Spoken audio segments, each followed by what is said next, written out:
Constable দিয়ে party পাইছে এবং এএসআইদেরকে অসম্মানিত করছে এবং একটু দেরি হইলে তাদেরকে তুচ্ছতা চিহ্ন করছে।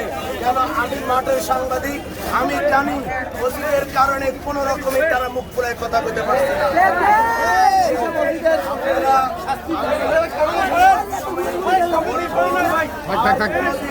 এই ধরনের ক্ষমতা আমরা সরকারের এজেন্ডা বাস্তবায়ন করে আজকে আমাদের মতো নিরীহ মানুষদের নিরাপদ মানুষদেরকে চাকরিচ্যুত করে তাদেরকে হাতের মুঠোয় রেখে তাদের সাথে উদ্ধার করার জন্য আজকে এই ঘটনা ঘটাইছে। আমরা এক দাবি আদায় করতে চাই, আমাদের সুযোগ ফিরে দিতে হবে, আমাদের সম্মান ফিরিয়ে দিতে হবে। আমাদের বহু পুলিশ সদস্য দেখেন, বহু পুলিশ সদস্যের 1000-এর ওপরে যারা তাদের অবৈধ আদেশ মানে নাই, তারা তাদের চামচামি করে নাই, তাদেরকে বিভিন্ন হয়রানিমূলক ভাবে মিথ্যা মামলা দিয়ে মিথ্যা অভিযোগ দিয়ে চাকরিচ্যুত করা হয়েছে। দুঃখ কষ্টটা তিনি বুঝবেন। স্যারের কাছে আমাদের জোর রিকোয়েস্ট, স্যার একটা নির্বাচন আদেশ করে। আসলে ওনারা বুঝাইতে পারতেছে না মনের ভিতরের কথা। এই বৃষ্টি ভিতরে তারপরও তাদের বুকের জ্বালা যন্ত্রণা থেকে তাদের একমাত্রই দাবি তাদের চাকরি নির্বাহী আদেশে তাদের চাকরি পূর্ণ বহাল দেওয়া হোক এবং চিহ্নিত যে পুলিশগুলোর কারণে আজকে পুলিশ ভাইদের বুক খালি হয়েছে, পুলিশের বিচারের আওতায় আনা হোক, সেই দাবিগুলো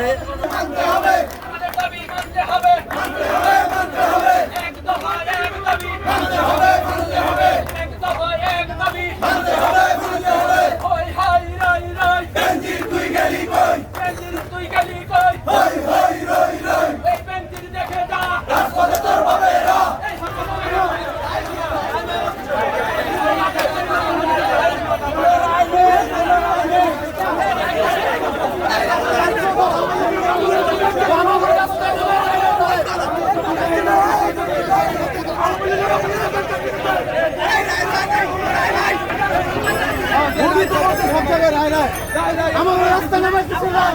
আমরা কেন আসছি তাইলে আমরা কেন আসতাম?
আমার থেকে বাঁচতে বিষ কিনে দে, আমার বুঝতে পারতে বিষ কিনে দে, আমার বুঝতে কিনে দে, বিষ কিনে দে, বিষ কিনে দে।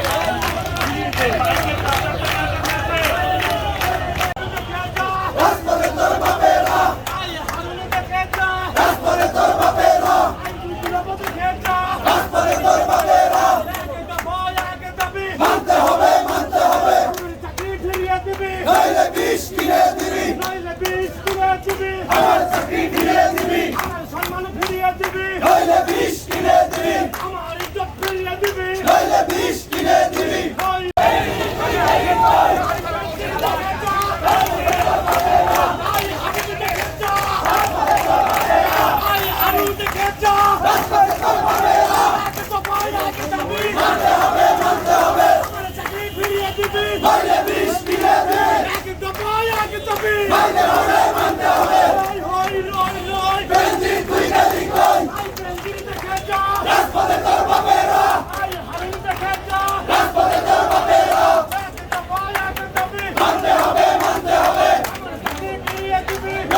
পুলিশ কিনে